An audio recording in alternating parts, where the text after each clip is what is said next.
Rádio Brasil Central. 7h em Goiânia, a hora oficial do Brasil. Agora, pela Rádio Brasil Central e RBC FM 90,1, O Mundo em Sua Casa. O jornal falado de maior tradição no Centro-Oeste brasileiro.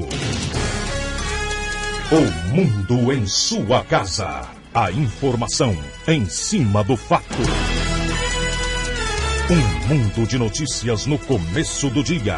O Mundo em Sua Casa tem a marca da Rádio Brasil Central e da RBC FM 90,1. Hoje é quarta-feira, dia 11 de julho de 2012. Bom dia a você, ouvinte. Bom dia, Écio Santana. Bom dia, Karine Pinheiro. Bom dia para você que nos ouve em todo o Brasil. O Mundo em Sua Casa. Tempo e temperatura. A previsão do tempo para hoje em Goiânia é de céu claro a parcialmente nublado com névoa seca. A temperatura máxima atinge os 28 graus e a umidade relativa do ar fica entre 80% e 30%. Neste momento, aqui no Parque Santa Cruz, os termômetros registram 18 graus. O Mundo em Sua Casa. Manchetes dos jornais brasileiros. O Globo. Planos de saúde são punidos por falhas no atendimento. Folha de São Paulo. Governo suspende a comercialização de 268 planos de saúde. O estado de São Paulo. O governo prepara corte da previsão para o PIB do ano. Correio Brasiliense. Freio nos abusos dos planos de saúde. Valor econômico. Preços revigoram produção de soja. Estado de Minas. Esquecemos a gripe suína e ela voltou a matar. Jornal do Comércio. A ANS proíbe venda de 268 planos de saúde. 0 hora. Retrato do descontrole. Falta de critérios alimenta distorções na Assembleia do Rio Grande do Sul. Brasil Econômico. O governo vai estender incentivos fiscais às montadoras até 2017. O Popular. Prisão no atacado. Operação contra roubo de carros autua 65 pessoas. Diário da Manhã. Arrastão contra o crime. Operação do Ministério Público e Polícia Civil cumpre 65 mandados de prisão. Agora em Goiânia, 7h03. O Mundo em Sua Casa. A política em Goiás. O governador Marconi Perillo vai colocar em ação até o final do ano o Programa de Ações Integradas de Desenvolvimento, o PAI. O PAI define as 40 ações prioritárias do governo até 2014. O selo de prioridade garante os recursos para a execução dos programas. De acordo com o governador, saúde, educação e segurança serão prioridades do PAI, que vai reunir investimentos do governo estadual, do PAC e de PPPs, parcerias público-privadas. Nós estamos finalizando o PAI, que é o Programa de Ação Integrada de Desenvolvimento. Ele será composto por cerca de 40 ações de governo em todas as áreas. Nós estamos definindo os programas, as fontes de financiamento e principalmente um elenco, um rol de medidas para desburocratizar a administração e facilitar a execução dessas ações. Hoje nós temos problemas em entraves burocráticos muito sérios na CGE, na Segplan, na área do meio ambiente, na área da saúde, Procuradoria-Geral, e várias medidas, vários projetos de lei serão encaminhados à Assembleia, vários decretos, todos eles com esse objetivo, diminuir a burocracia do Estado em relação à execução do programa. O nosso PAI será parecido com o PAC. Nós definiremos todas as ações que vão ser desenvolvidas e só teremos recursos para essas ações. A reunião desta terça-feira foi a sexta realizada para debater projetos do PAI, que deve ser lançado oficialmente até o início do mês de agosto e se estenderá até o final de 2014. Heloísa Amaral para o Sistema Brasil Central de Rádio. 7h05. O contraventor Carlos Augusto de Almeida Ramos, do Carlinhos Cachoeira, e o senador Demóstenes Torres serão intimados para prestar depoimento na CPI da Delta, na Assembleia Legislativa de Goiás. Hélio de Souza do DEM, presidente da comissão, justifica o porquê de só agora fazer a convocação de Cachoeira. Eu acho que estamos num momento importante. Em Brasília, ele teve o direito de ficar no silêncio. Há sinais manifestados pela sua esposa de que ele, no momento oportuno, vai falar. Então, quando ele fala em Brasília, com certeza ele falará também aqui em Goiás. E para nós será muito importante. Então, o motivo de ser só agora é porque entendemos que ele vir aqui para não falar nada não resolve. Quando a gente sentir que ele quer e vai mostrar para a opinião pública a sua versão, para nós será importante e ele virá aqui na nossa CPI. O deputado Thales Barreto, do PTB, relator da CPI, diz que é importante que Carlos Cachoeira fale e não adote atitude semelhante à CPMI do Congresso Nacional, onde ficou calado. Nós queremos que o Carlos Cachoeira venha aqui e possa falar. Não adianta ele chegar aqui com a HC e não falar nada, né? Eu acho que o objetivo é esclarecer os fatos. A CPI está com o seu direcionamento, ela sabe da importância que tem nós estarmos desvendando, principalmente em relação de Carlos Cachoeira com as empreiteiras, principalmente com a empreiteira Delta, que era uma forma que o Carlos Cachoeira utilizava para manobrar a contravenção, e eu tenho certeza que os caminhos estão bem direcionados, sejam com a Delta, com o governo do estado e principalmente com os municípios de Goiânia, Aparecida, Catalão, Anápolis. Eu acho que vai ser muito importante esclarecer os fatos através da construtora Delta. Com a reunião de ontem, a 11ª, os deputados da CPI entram de recesso, mas a comissão continuará com os trabalhos internos. Os depoimentos só retornarão dia 1º de agosto. Para o deputado Mauro Rumi, do PT, a CPI começou bem, mas depois tomou outros rumos.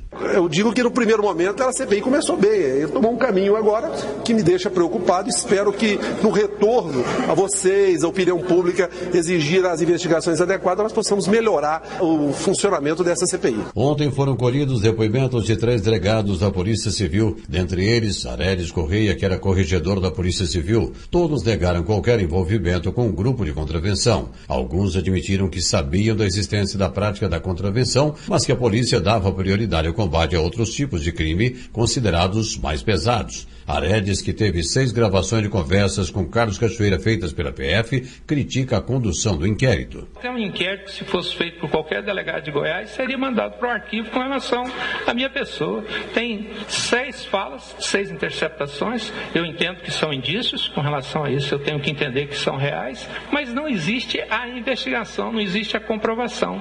Existe a quebra do meu sigilo, nem vou falar, ser hipócrita aqui de falar para vocês quebrar, que a Polícia Federal já quebrou, meu sigilo fiscal e bancário.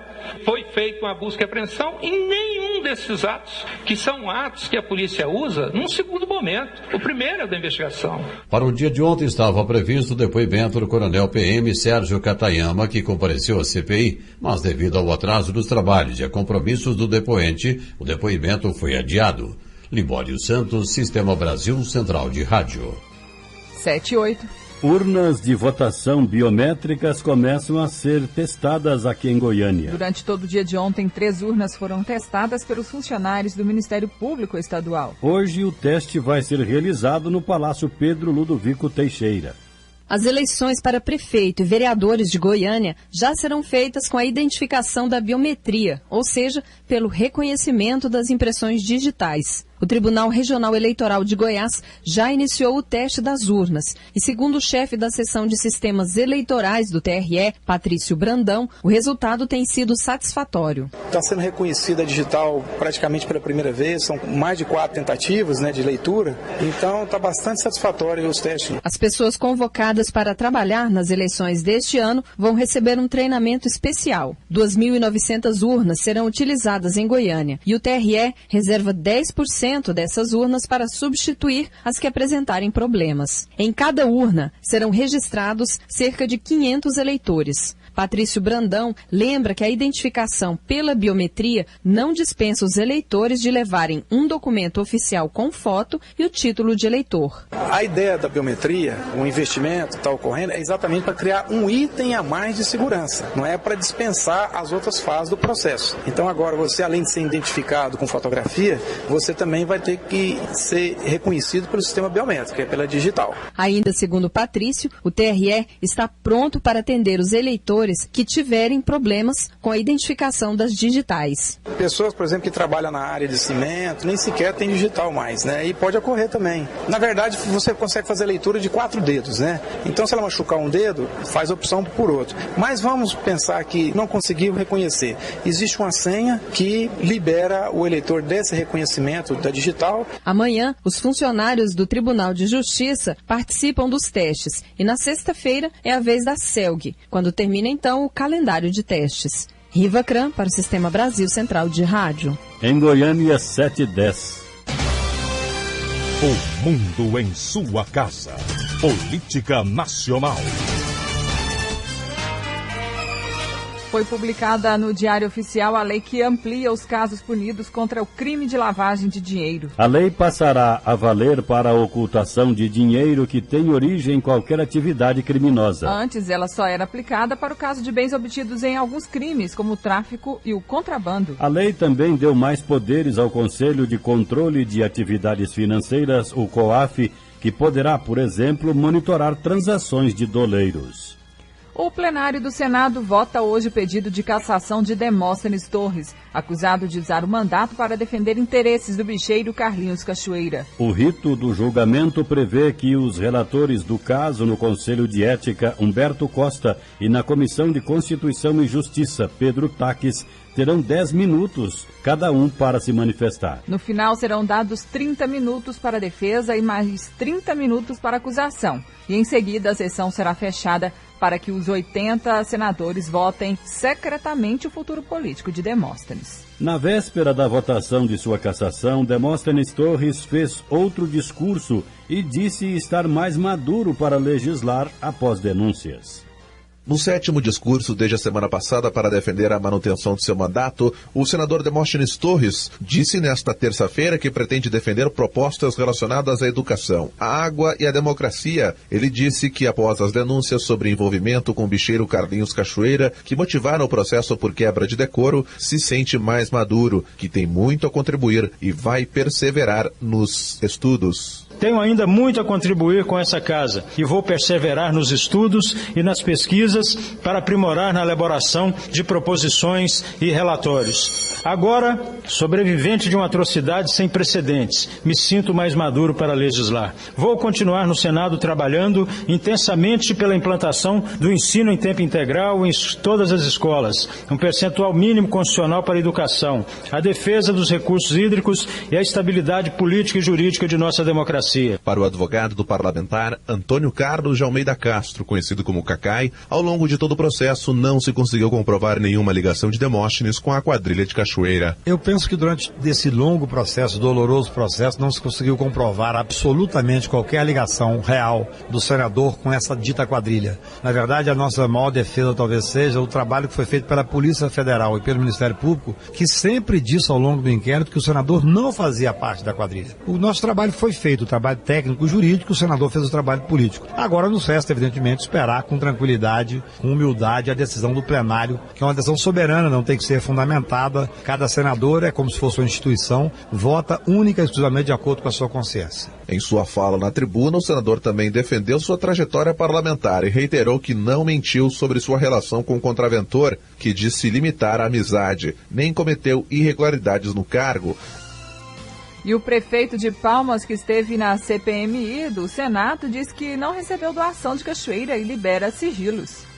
O prefeito de Palmas, Raul Filho, do PT, negou nesta terça-feira, em depoimento à CPI do Cachoeira, que o bicheiro tenha feito doações de campanha a ele ou recebido favores da sua administração à frente da capital do Tocantins. O petista foi flagrado em vídeo negociando com o contraventor em 2004, quando era candidato. À CPI, ele disse colocar à disposição sigilos bancário, fiscal e telefônico. Passo a esta comissão cópia do primeiro contrato celebrado com a empresa Delta e que teve o edital considerado legal por resolução do Tribunal de Contas do Estado. Porém, pré-julgamentos e divulgações equivocadas atingem o regime democrático, ofuscando a busca da verdade real, tão importante e valorizada pela sociedade. Antes de encerrar, quero entregar a essa comissão a autorização para promover a quebra dos meus sigilos fiscal, bancário e telefônico. O prefeito de Palmas afirmou ainda à CPI que conheceu Carlos Cachoeira em 1994, na cidade de Goiânia. Questionado sobre uma suposta doação feita por Cachoeira no valor de R$150 mil para a sua campanha à prefeitura da capital do Tocantins em 2004, o prefeito Raul Filho negou. O dinheiro teria sido utilizado para pagar um show do cantor Amado Batista, que foi realizado durante a campanha. Para o relator da comissão, o deputado Odair Cunha, do PT de Minas Gerais, o depoimento do prefeito não convenceu e defendeu que as investigações continuem. O depoimento não convence e impõe que a investigação continue sendo feita. E o mais revelador, na minha opinião, é o modelo de operação da organização criminosa. Um padrão de comportamento onde se financia campanhas eleitorais em troca de benefícios contratuais nas gestões. Isso merece e deve continuar sendo investigado por nós. A CPMI, que investiga as relações de Carlinhos Cachoeira com políticos e empresários, volta a ocorrer somente em agosto, após o recesso parlamentar. De Brasília, Ronaldo Berwanger. 7h16. O candidato do PSDB à Prefeitura de São Paulo, José Serra, disse que a CPMI, que investiga as relações do empresário Carlos Augusto Ramos, o Carlinhos Cachoeira, com políticos e empresários, está sendo usada para oprimir e hostilizar adversários do PT. O tucano falou após ser questionado sobre a convocação do ex-diretor da Dersa, Paulo Vieira de Souza, o Paulo Preto, para depor na CPI. Souza esteve à frente da empresa durante a gestão de Serra no governo do estado de São Paulo. A ministra Ideli Salvati das Relações Institucionais chamou o líder do DEM na Câmara, Antônio Carlos Magalhães Neto, de Grampinho. O apelido faz alusão a interceptações telefônicas ilegais realizadas na Bahia, quando o senador Antônio Carlos Magalhães, morto em 2007, comandava politicamente o Estado. Como é neto de ACM e essas escutas são chamadas de grampos, o deputado herdou o apelido de Grampinho. Ideli usou o termo ontem após reunião com a bancada do PT na Câmara, na qual foi discutida a participação de ministros do governo Dilma na campanha eleitoral. 7h17. O mundo em sua casa. Se a sua empresa busca reconhecimento, anuncie em uma emissora de credibilidade. Rádio Brasil Central 1270, AM, ondas curtas e tropicais. A certeza de resultado. Qualidade com alcance em todo o território nacional. Ligue 3201-7686. Rádio Brasil Central. Comunicando com o mundo. O mundo em sua casa. Um mundo de notícias no começo do dia. Um rapaz morreu ontem dentro do centro de internação do adolescente no 1º Batalhão da Polícia Militar aqui em Goiânia. De acordo com informações da PM, o jovem foi enforcado por um dos 3 adolescentes com quem dividia a cela. A polícia ainda não tem informações sobre o motivo do crime. Os 3 policiais envolvidos na morte do advogado Davi Seba Ramalho, de 38 anos, vão passar por uma avaliação psicológica. A informação é do corregedor da Polícia Militar, o coronel Lorival Camargo. Davi foi morto na noite de quinta-feira no estacionamento do hipermercado Carrefour Sudoeste. Os policiais afirmam que ele estaria traficando drogas no local e teria reagido à abordagem policial. E a Polícia Federal apreende mais de 1 tonelada de insumos agrícolas contrabandeados do Paraguai.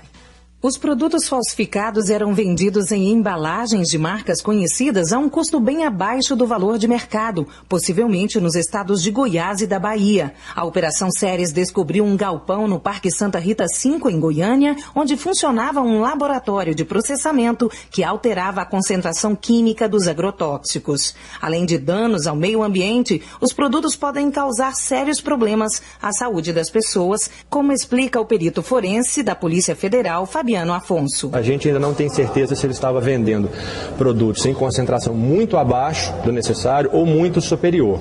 Mas, de qualquer forma, o que pode se dizer é que tanto o meio ambiente quanto as pessoas que estavam lá trabalhando vão sofrer consequências gravíssimas à saúde. Muitos desses fungicidas, por exemplo, têm efeito anticoagulante. Então, distúrbios da coagulação podem acontecer a longo prazo. Até agora, 2 pessoas foram presas, uma em Goiânia e outra em Edéia, a 135 quilômetros da capital. Segundo o delegado responsável pela operação, Sandro Paes, as investigações começaram em setembro do ano passado e deve chegar a mais envolvidos pela prática de vários crimes. Contrabando, tem crime ambiental, tem crime contra a propriedade industrial, tem crime contra o consumidor, tem crime contra a economia popular, tem uma série de crimes aí. Os consumidores que utilizavam os produtos vendidos in natura, sabendo da origem clandestina, podem ser indiciados pelo crime de receptação. Márcia Alves, para o Sistema Brasil Central de Rádio. Agora 7h20. Polícia Civil de Goiás realiza junto com o Ministério Público uma mega operação e desarticula a maior quadrilha de ladrões de veículos da Grande Goiânia. A maior operação da história da Polícia Civil de Goiás culminou com a prisão de 72 pessoas, sendo que 18 delas já cumpriam ou aguardavam condenação na penitenciária Coronel Adenir Guimarães e na casa de prisão provisória em Aparecida de Goiânia. Em alguns casos, os criminosos zombavam das vítimas e da polícia, relata o promotor do Grupo de Combate ao Crime Organizado do Ministério Público Estadual, Denis Bimbati. A gente constatou durante as investigações que em muitas situações os presos de fato riam da sociedade, riam das vítimas e riam da facilidade com a qual eles conseguiam, enfim, cometer seus intentos criminosos. Mas hoje eles levaram de fato um golpe duro na estrutura da organização criminosa, na medida que se identificou-se não só os executores dos crimes, mas também aqueles que de dentro do sistema prisional ordenavam e tinham habilidade para, enfim, dar cabo dos produtos do crime. A expectativa da diretora-geral da Polícia Civil, delegada Adriana Corsi, é que com a prisão dos líderes, finalmente a quadrilha seja de fato desarticulada. Realmente são muitas prisões, porque nós acreditamos que essas são as pessoas que estão cometendo grande parte dos crimes aqui em Goiás. E o pior é que muitos desses criminosos, após serem presos, os cabeças, e é por isso que a operação se chama guilhotina, estão presos e de lá comandando todos esses crimes, e principalmente os crimes mais graves, e refazendo a quadrilha. Então, por isso, nós os prendemos, estarão agora sob novo regime. Durante a operação, a polícia prendeu no Mato Grosso um homem de primeiro nome, Salvador, que seria o responsável por enviar mensalmente para Goiás 1 tonelada de maconha. Aulos Rincon, para o Sistema Brasil Central de Rádio. 7h22 agora, o Dr. Edson Carneiro, que é o delegado titular da Delegacia de Furtos e Roubos de Veículos, está conosco e a gente vai conversar com ele sobre mais informações com relação à operação. Dr. Edson, bom dia. Bom dia. O senhor acompanhou a reportagem do Aulos Rincon sobre a operação no dia de ontem. Como se transcorreu a operação de ontem para hoje? Como serão os trabalhos no dia de hoje? Eu acompanhei a reportagem aí, ela transcorreu com sucesso, porque nós conseguimos desarticular uma grande quadrilha em companhia do Ministério Público Estadual e tiramos de circulação, conseguimos identificar quem são as pessoas que estariam comandando de dentro dos presídios, as pessoas aqui fora, encomendando o tipo de veículo a ser roubado, como seria feita a clonagem desse veículo, como seria vendido esse veículo e para onde seria levado. E também conseguimos identificar outras pessoas para futuras operações e conseguimos também identificar e prender um mega traficante lá em Mato Grosso do Sul, na cidade de Coronel, me recordo o nome agora. E essa pessoa está sendo conduzida para o estado de Goiás para que a gente descubra também quem são as outras pessoas que estão recebendo as drogas no estado, para que também possa passar para delegacias da DEMARC para dar continuidade às investigações. No total, quantas pessoas foram presas? Olha, no total, até na noite de ontem, já tinham sido presos quase 80 pessoas, que nós estamos aguardando ainda algumas operações que estão desencadeadas no estado de São Paulo, no estado do Maranhão e Mato Grosso. Só lá no estado de Mato Grosso do Sul foram presos 9 pessoas, já estão sendo conduzidas para Goiânia, e outras a caminho que estavam sendo identificadas e possivelmente seriam presas também. O trabalho então continua hoje? O trabalho continua e continua para frente também. Como eu já disse, nós temos nome de outras pessoas envolvidas nessa organização e para frente estaremos solicitando medidas judiciais para também estar prendendo essas pessoas, tirando de circulação. Delegado, essas pessoas que foram presas, todas elas pertencem à mesma organização? Olha, a gente pode dizer que sim, porque todas elas têm um elo de ligação entre si. Pode ser que algumas pessoas são cabeças separadamente, mas que todas têm um elo de ligação entre si, sim. Por quê? Porque a pessoa que faz a adulteração do veículo é a mesma para todas as organizações, a pessoa que vende os veículos sabe, praticamente é a mesma, tanto que foram bloqueadas diversas contas bancárias, porque trata-se das mesmas pessoas que fazem essa movimentação do dinheiro da quadrilha. Delegado, foram muitas pessoas presas, né? Para onde que essas pessoas foram levadas? Elas serão ouvidas? Como que vai se dar um inquérito até para garantir que elas continuem presas? Olha, o inquérito policial está bastante substanciado, porque tem mais de um ano que nós estamos fazendo essas investigações, tanto a Polícia Civil, tanto o Ministério Público. As pessoas estão voltando para os presídios, elas serão encaminhadas para os presídios. E nós temos já a garantia do superintendente da SUSEP, que declarou ontem ao vivo que irá tomar as medidas cabíveis quanto a posicionamento deles estarem mantendo contato com o mundo externo, comandando o crime lá de dentro. Acreditamos que essa medida será tomada e, com isso, estamos articulando essa quadrilha, porque lá de dentro eles não poderão mais comandar o mundo aqui fora. Delegado Edson Carneiro, como que as pessoas que foram vítimas poderão recuperar os seus bens? Elas podem estar dirigindo a delegacia de furto de veículos, onde os veículos que foram apreendidos ali estão. Elas poderão estar dirigindo ao pátio para poder localizar o seu veículo, e assim que for feito as perícias também nos veículos, nós estaremos comunicando a essas pessoas. E alguns dos veículos apreendidos também, porque são proventos do crime, ou com o dinheiro do crime eles compraram esses veículos, estarão sendo colocados à disposição do Poder Judiciário. Agora, o trabalho de liberação desses carros pode ser prejudicado por causa da greve dos peritos? Olha, nós necessitamos da perícia, sim. Infelizmente, nós necessitamos, os carros estão nos pátios da delegacia, e alguns deles, por exemplo, que está de posse das pessoas que já foram adulterados, somente com a perícia feita pelo Instituto Criminalístico Oficial é que nós podemos estar liberando esses veículos. Muito bem. Delegado Edson Carneiro, obrigado pela gentileza de nos atender. Um bom dia e boa sorte no encerramento da operação. Eu não estou às ordens, eu agradeço, e a Polícia Civil está à disposição para qualquer dúvida. Conversamos com o Dr. Edson Carneiro, delegado titular da Delegacia de Furtos e Roubos de Veículos. Delegado, então, falando que o trabalho da polícia, que começou há cerca de um mês, continua hoje com prisão de mais pessoas envolvidas, então, nesses crimes de tráfico de drogas e também de roubos e furtos de veículos. 7h27 em Goiânia. Inquérito Civil Público investiga irregularidades cometidas por centros de formação de condutores. A prática é antiga. Candidatos da capital que querem tirar a Carteira Nacional de Habilitação apresentam comprovantes de endereços falsos para realizar as provas em cidades do interior. Há alguns meses, o Ministério Público fez uma recomendação ao Detran, que vem investigando tanto os candidatos quanto os centros de formação de condutores. Na tarde de ontem, a promotora de Justiça, Vilis Marra, falou sobre o inquérito civil público que apura a conduta das autoescolas. Segundo ela, tanto os centros de formação quanto os candidatos devem ser responsabilizados. No caso de constatar as irregularidades, o Ministério Público poderá propor uma ação civil pública pela prática de ato de improbidade administrativa. Além das infrações no âmbito ou na área civil, nós constatamos também prática de crimes, no caso do crime de falsidade ideológica. De acordo com informações do Detran, dos 3.214 processos investigados, 75% apresentam irregularidades. 1.106 candidatos já procuraram a auditoria do Detran para regularizar a situação. A promotora Vilis Marra explica que, a partir de agora, ela deve ouvir alguns candidatos e o Sindicato das Autoescolas do Estado de Goiás. Segundo ela, a auditoria do Detran nos processos tem sido satisfatória. Após a recomendação, nós estamos percebendo que o Detran tem tentado realmente fiscalizar de um modo mais efetivo. É o interesse do órgão, até mesmo porque eu acho que ele é o principal prejudicado nesse caso, uma vez que há uma redução bem grande aí no valor, nas receitas. A promotora quer finalizar as investigações em, no máximo, 60 dias. Riva Cran, para o Sistema Brasil Central de Rádio.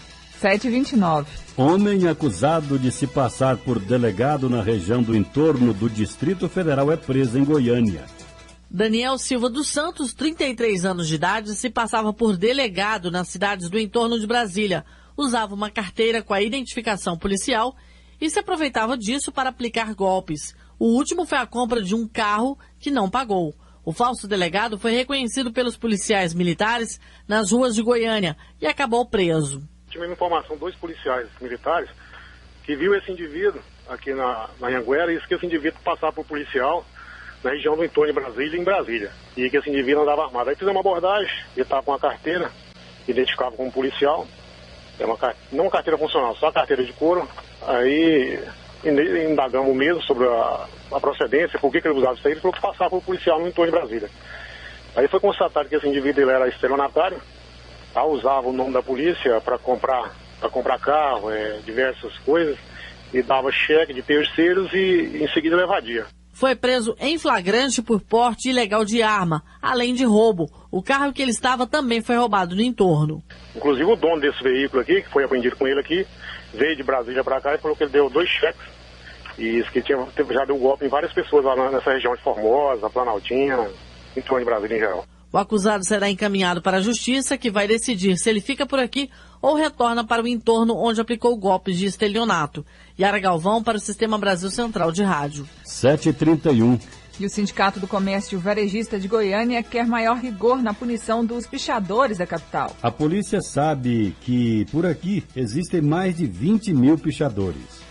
Os dados da Delegacia de Repressão a Crimes contra o Meio Ambiente do início deste ano mostram que pelo menos um terço das fachadas de prédios públicos e particulares de Goiânia estão pichados. Dos 145 pichadores identificados em 2009, cujos nomes foram encaminhados para a Justiça, nenhum foi punido. O maior entrave é que 85% deles são menores de idade. Há pelo menos 20 mil pichadores em Goiânia. O problema foi denunciado também no Sindicato do Comércio Varejista de Goiás e provocou uma reunião marcada para amanhã desta quarta-feira entre empresários, o Juizado da Infância e Juventude e entidades parceiras do sindicato. O presidente do Sindilojas, José Carlos de Palma Ribeiro, defende o caráter educativo e punitivo para os pichadores. A gente está buscando exemplos de outras cidades, como São José do Rio Preto, que conseguiu reduzir bastante o envolvimento da sociedade nisso. A gente vai buscar, inclusive, os próprios pichadores para ter um diálogo ou procurar uma maneira de que eles possam direcionar essa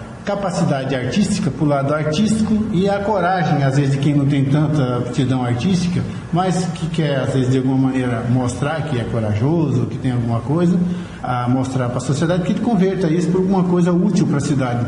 Pichação é crime ambiental e a pena prevista vai de 3 meses a 1 ano de prestação de serviços comunitários e pagamento de multa, que pode variar de R$1.000 a R$50.000. Jânio Rodrigues para o Sistema Brasil Central de Rádio. Agora em Goiânia são 7h32. As famílias que moram às margens do córrego Botafogo deverão ser retiradas do local em no máximo 6 meses. A determinação foi divulgada pelo Tribunal de Justiça e a responsabilidade pela remoção será da Prefeitura de Goiânia. Segundo a decisão, a área ambiental danificada deverá ser recuperada. A região é uma área de preservação permanente do Jardim Botânico e foi ocupada há cerca de 20 anos. A Procuradoria do município deve recorrer.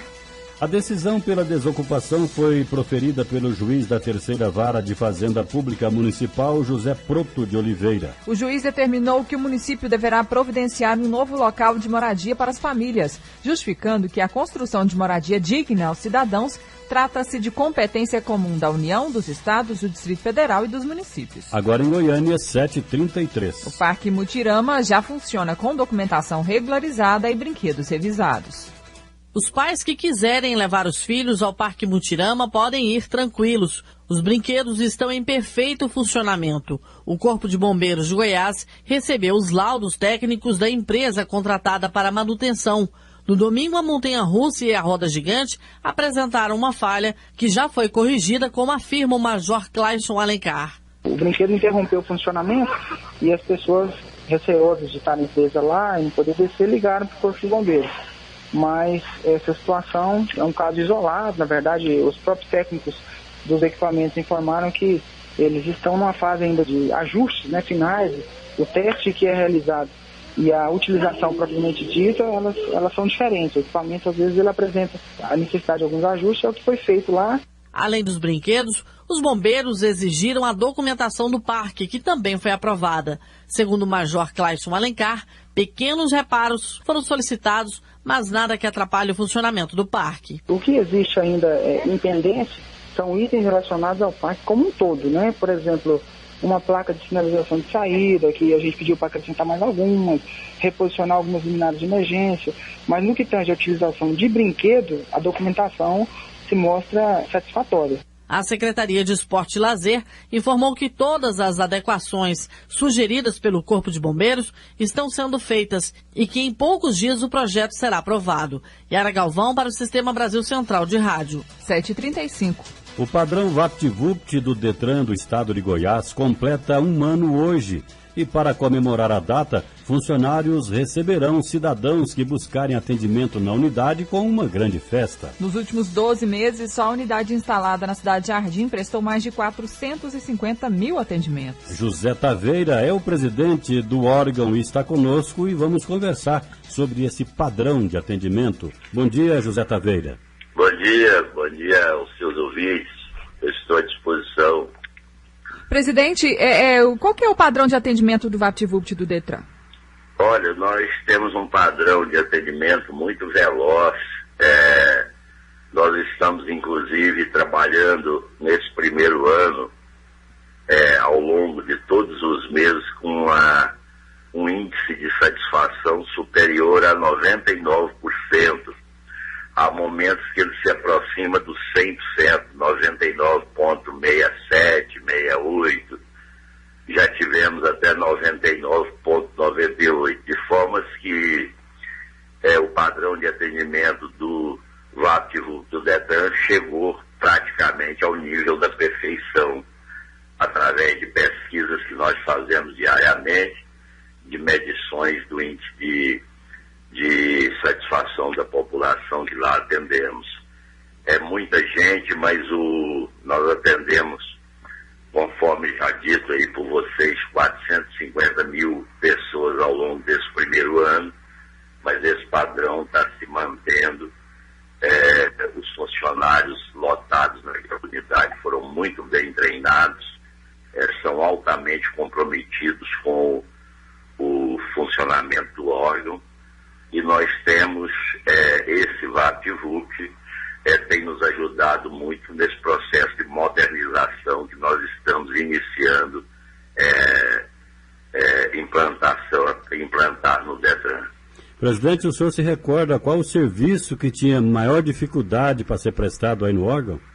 Olha, era e ainda é até hoje a vistoria.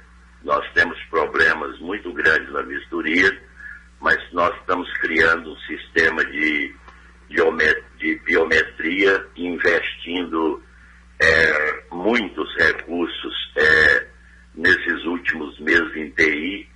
Nós vamos modificar bastante essa área de atendimento do Detran, além da excelência do nosso VaptVupt daqui para frente. Até o final do ano, nós esperamos ter todo o atendimento do Detran no nível do atendimento que ocorre hoje no âmbito do VaptVupt. Agora, a informatização do órgão também vai ajudar a identificar e punir fraudes, como essas que nós noticiamos agora há pouco, do Centro de Formação de Condutores, que orientam os alunos a fornecerem dados falsos ao Detran? Sem a menor dúvida, porque através da biometria, funcionando em cada um desses centros de formação de condutores, quer sejam eles teóricos ou práticos, então, através da biometria linkada na sede do Detran, nós vamos controlar rigorosamente a frequência de cada um desses alunos dos CFCs, e aí nós evitaremos a fraude, porque a fraude reside, na sua maior parte, na não frequência dos treinandos ao curso e a emissão de certificados, conforme foi constatado pelo Detran e também pelo Ministério Público Estadual. O senhor espera oferecer 100% de satisfação na sua gestão, isso em relação ao serviço prestado dentro do Detran e aqueles correlatos praticados fora, presidente? Nós estamos trabalhando pesado nesse sentido, porque a nossa missão no Detran é modernizar o órgão. Nós já tivemos em outras organizações do Estado, cuja principal dificuldade era financeira. O Detran não tem problema financeiro, ele tem problema de ser um órgão sucateado, sem tecnologia, ficou meio que ultrapassado o seu funcionamento, e aí criou a ambiência favorável à ocorrência dessas coisas desagradáveis que estão acontecendo no Detran, mas que até o final do ano serão totalmente saneadas. Presidente do Detran, José Taveira, obrigada pela sua participação aqui no Mundo em Sua Casa. Bom dia. Bom dia. O Detran agradece a oportunidade de prestar esses esclarecimentos à população de Goiás. Muito obrigado. Bom dia a todos vocês. Agora em Goiânia são 7h40. A seguir as notícias do esporte. O mundo em sua casa. O transporte clandestino é crime que dá cadeia, apreensão do veículo e multa. Para quem usa, a pena tem sido ainda mais pesada: a morte. Os veículos usados no transporte clandestino são irregulares. Além de velhos e não vistoriados, muitas vezes o condutor não possui habilitação. O risco de sofrer um acidente e morrer no caminho é muito maior do que você imagina. Denuncie. 0800 704 3200. Agência Goiana de Regulação e Governo de Goiás. O mundo em sua casa. O jornal falado de maior tradição no Centro-Oeste brasileiro.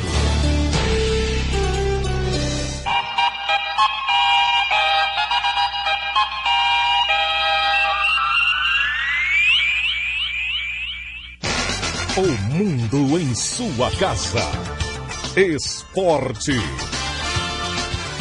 7h41 em Goiânia. Bom dia, José Calazans. Bom dia, Écio. Bom dia, Karine. 4 jogos nesta terça-feira pelo Campeonato Brasileiro da Série B. Em partida adiada da segunda rodada, o Atlético Paranaense venceu em Curitiba o Ipatinga por 1-0. E pela 10ª rodada em Salvador, o Vitória bateu o Paraná Clube por 4-3. O Guaratinguetá venceu o Asa de Irapiraca por 2-1 em Guaratinguetá. E o Criciúma fez 4-3 no Boa Esporte e assumiu interinamente a liderança da Série B, que era do América Mineiro, com 25 pontos. Na sexta-feira, a rodada prossegue com 2 jogos.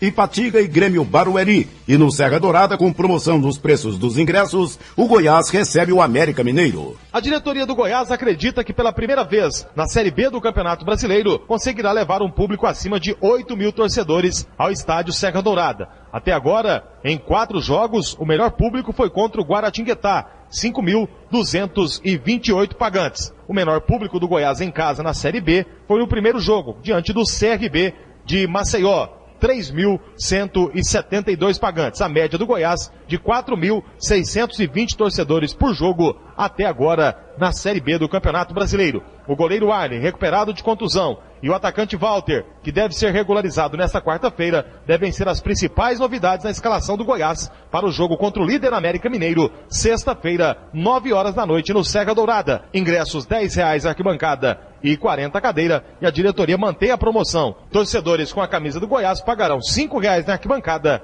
e 20 na cadeira para o jogo decisivo de sexta diante do líder América Mineiro. Vinícius Silva para o Sistema Brasil Central de Rádio. 7h43. Começa hoje o segundo turno do Campeonato Goiano da Divisão de Acesso com 4 jogos. Às 3h30 da tarde tem Goiânia e Anápolis no estádio Nésio Brasileiro Alvarenga. No mesmo horário, em Iporá jogam Iporá e Santa Helena.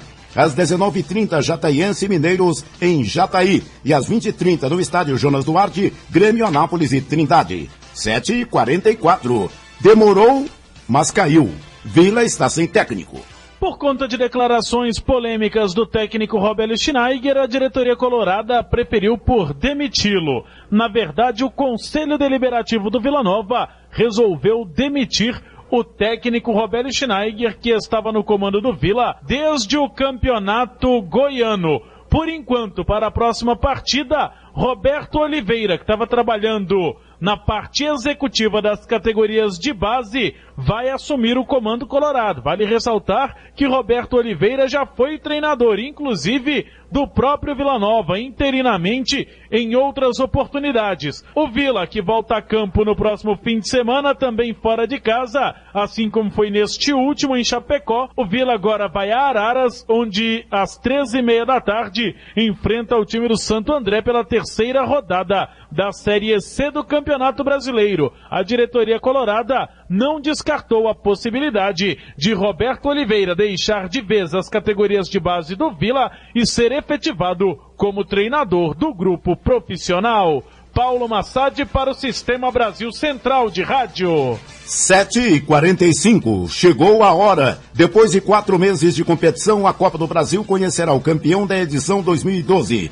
Curitiba e Palmeiras se enfrentam nesta quarta-feira às 21h50 no estádio Couto Pereira, em Curitiba, em uma partida que promete ficar para a história. Quem começa o jogo com praticamente uma mão na taça é o Palmeiras, que venceu o Curitiba por 2-0 no jogo de ida na Arena Barueri e pode perder por até um gol de diferença para poder se sagrar campeão e sair da fila de 13 anos sem o título nacional. O Alviverde Paulista não levanta um título de grande importância desde a Libertadores da América de 1999. 7h46. Atlético, a exemplo do Vila, também continua sem treinador.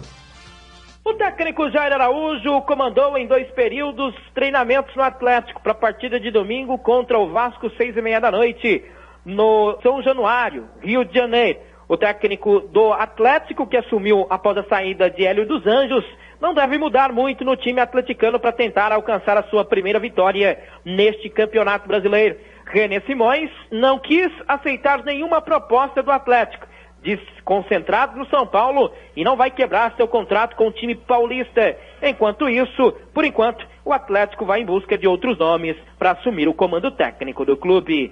Eric Maravilha, para o Sistema Brasil Central de Rádio. 7h47. Maradona foi demitido do Al-Vazio, dos Emirados Árabes. O ex-jogador e treinador da seleção argentina chegou ao clube árabe em maio de 2011 e assinou um contrato de 2 anos. Sem conquistar títulos, Maradona deixa a equipe este ano na 8ª colocação de um total de 12 times da liga local. Sob o comando de Maradona, o Al-Vazio foi também derrotado na final da Liga dos Campeões do Golfo e na semifinal da Copa dos Emirados. Na Copa do Presidente, o time caiu na segunda fase. A demissão encerra mais um capítulo na modesta carreira de Maradona como técnico, em total contraste com seu sucesso como jogador. Mark Webber acabou com as especulações sobre uma transferência para a Ferrari ao assinar a renovação de seu contrato com a Red Bull, que o coloca como parceiro do bicampeão mundial Sebastian Vettel por uma 5ª temporada. Webber vinha sendo citado na imprensa como provável substituto de Felipe Massa na equipe italiana, depois que o contrato do piloto brasileiro, que não chega ao pódio desde 2010, terminar no fim desta temporada. Às 7h48 do Esporte é o que há. O mundo em sua casa tem a marca da Rádio Brasil Central e da RBC FM 90,1.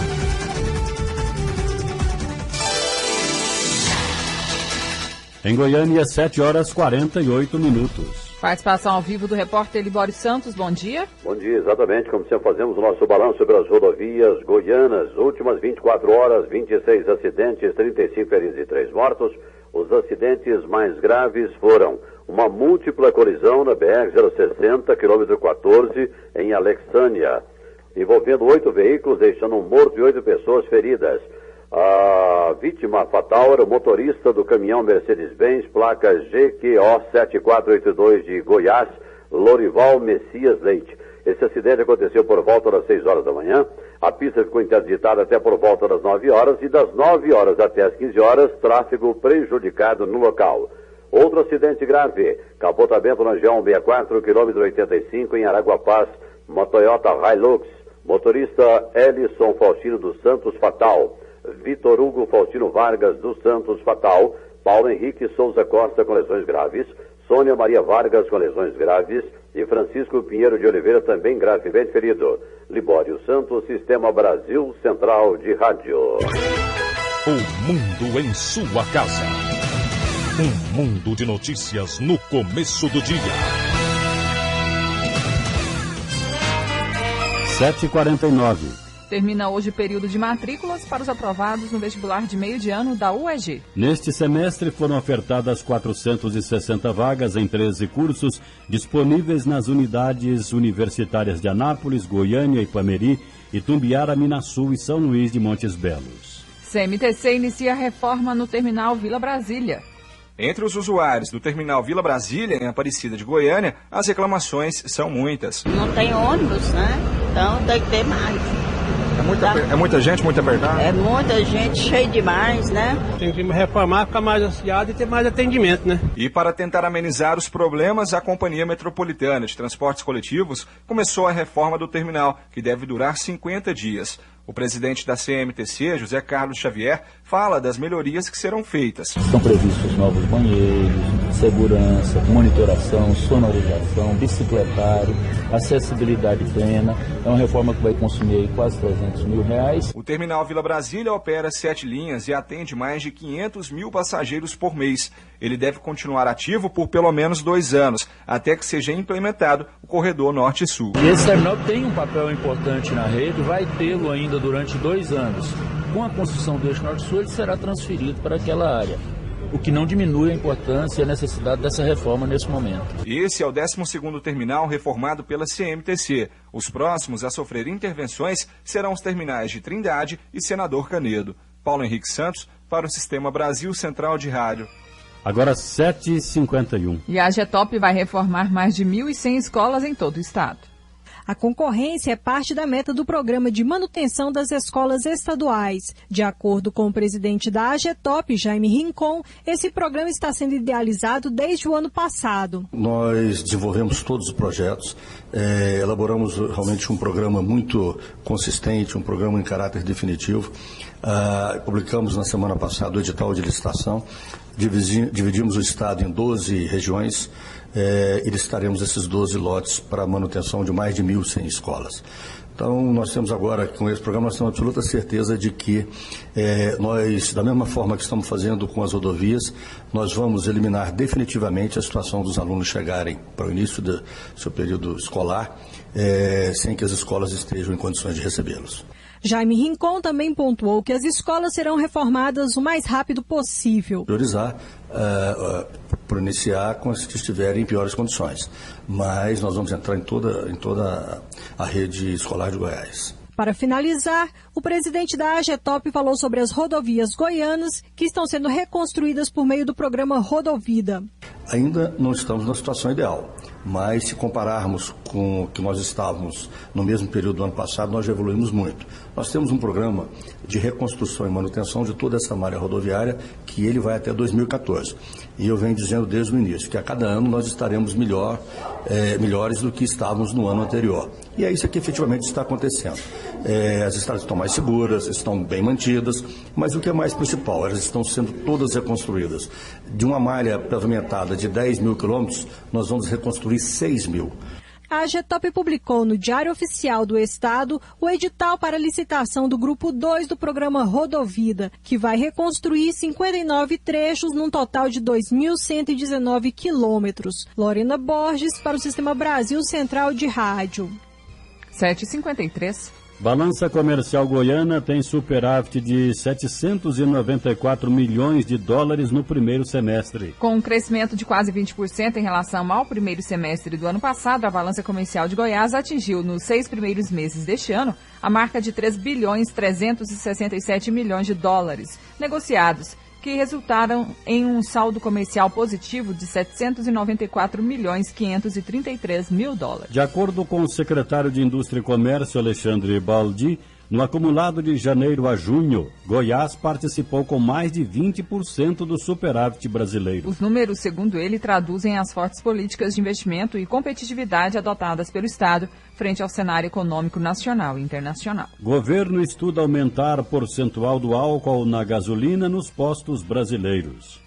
Essa semana, o governo federal anunciou que pode aumentar, assim que a produção nacional de etanol superar os patamares atuais, o percentual do álcool na gasolina, que hoje é de 20% para 25%. Na opinião do presidente do Sindiposto, Leandro Lisboa, se isso de fato acontecer, o preço do litro da gasolina nos postos de todo o Brasil pode ter uma queda. Mas, por outro lado, o do etanol deve ficar mais caro. O álcool que é misturado na gasolina não é esse etanol de bomba, é o álcool anidro. No preço do etanol, nós acreditamos que não deve sofrer muita influência, a não ser que o mercado vai ter uma demanda muito maior de álcool. E aí pode sofrer, consequentemente, numa lei de oferta e procura. E, na verdade, esse etanol pode até subir de preço. Na gasolina, que reflete diretamente. No preço da gasolina, teoricamente, como hoje, se continuar os mesmos impostos, a mesma cotação do CPE dessa semana do álcool anidro, tem que haver uma baixa no preço de custo da gasolina. Se isso vai ser repassado para os postos, nós vamos ter que aguardar isso acontecer e aguardar um posicionamento da distribuidora. Aulos Rincon, para o Sistema Brasil Central de Rádio. Agora são 7h55. Confiança da indústria goiana tem pior recuo do ano. O índice de confiança dos empresários do comércio em Goiás, relativo ao mês de junho, apresentou queda de 2,2 pontos no otimismo, em relação ao mês de maio. Essa é a maior queda do ano, superando a de 1,6 pontos registrada em março de 2012. O economista da Federação das Indústrias do Estado de Goiás, FIEG, Cláudio Henrique de Oliveira, avalia que, apesar da queda do índice, o empresário goiano continua confiante. Acima de 50 pontos, o empresário está confiante. E o resultado do mês de junho apresenta um índice de 57 pontos. Ou seja, o empresário está confiante, em que pese com relação ao mês de maio, que teve um índice de 59,2, houve uma retração aqui de 2,20 pontos percentuais. O que dá a entender que o empresário mantém-se confiante, porém não tanto quanto estava no mês de maio. O economista da FIEG, Cláudio Henrique de Oliveira, avalia as expectativas do empresariado goiano para os próximos 6 meses. O empresário ainda está confiante, em que pese a atual situação em relação aos 6 meses não é tão equivalente e que para os próximos 6 meses há uma apreensão do que possa vir no que se refere ao agravamento ou não do indicador de condições. A pesquisa da FIEG está disponível para consulta no endereço eletrônico fieg.org.br. Patrícia Almeida para o Sistema Brasil Central de Rádio. 7h57. A Agência Nacional de Saúde Suplementar suspendeu a comercialização de 268 planos de saúde administrados por 37 operadoras. A Agência Nacional de Saúde Suplementar suspendeu o direito de comercialização de 268 planos de saúde administrados por 37 operadoras. As empresas foram punidas por descumprimento de prazos estabelecidos pela agência para atendimento médico, realização de exames e internação. De acordo com o presidente do Instituto Brasileiro de Estudos e Defesa das Relações de Consumo, Wilson Rascovitch, essa é uma boa notícia para os usuários dos planos de saúde. Entendemos que essa notícia até veio tarde, né? Dá para imaginar o tanto de pessoas que foram lesadas com essas operadoras pela má prestação de serviço. Mas comemoramos essa decisão da ANS de suspender aí esses planos. O Wilson Rascovitch também esclareceu que nada muda para as pessoas que já possuíam plano de saúde das operadoras punidas. Continua normalmente, mas o que tem que ser colocado para o consumidor é que, se continuar o consumidor tentando marcar as consultas, essas consultas serem colocadas lá daqui 6 meses, que ele vai e faça essa reclamação, que tranquilamente o seu direito será respeitado futuramente. A suspensão de venda de planos de saúde começa a valer a partir da próxima sexta-feira. Lorena Borges para o Sistema Brasil Central de Rádio. 7h59. A Receita Federal liberou a consulta ao segundo lote de restituição do Imposto de Renda da Pessoa Física 2012. No total serão pagos 6 bilhões e 600 milhões de reais para 2 milhões 400 mil contribuintes. É o maior lote da história. O dinheiro estará disponível na segunda-feira. Também serão contemplados os brasileiros que caíram na malha fina em anos anteriores e regularizaram a situação. O governo espera que essa injeção de dinheiro extra no orçamento das famílias estimule o consumo em um momento de desaceleração da economia brasileira.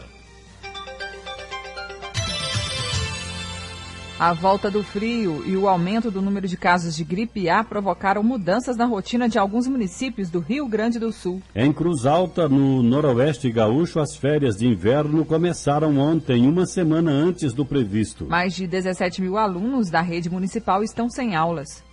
O adolescente haitiano que foi abandonado no Brasil em 2009 por traficantes internacionais de pessoas deverá receber nacionalidade brasileira, além de ser incluído no programa de proteção a vítimas e testemunhas. Com a decisão judicial, ele poderá ter um passaporte e se encontrar com a mãe que mora na Guiana Francesa. 8h em Goiânia. Está terminando a edição de hoje de O Mundo em Sua Casa, que teve a apresentação de Écio Santana e Karine Pinheiro. Redação e edição, Ada Mendes, Antônio Correia e Marcelo Cabral.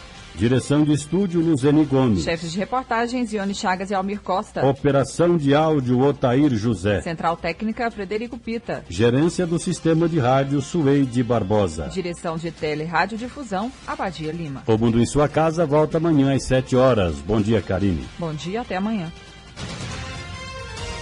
Este foi, pela Rádio Brasil Central e RBC FM 90,1, O Mundo em Sua Casa. O jornal falado de maior tradição no Centro-Oeste brasileiro. O Mundo em Sua Casa. A informação em cima do fato. Um mundo de notícias no começo do dia. O Mundo em Sua Casa voltará sempre com a marca da Rádio Brasil Central e da RBC FM 90,1.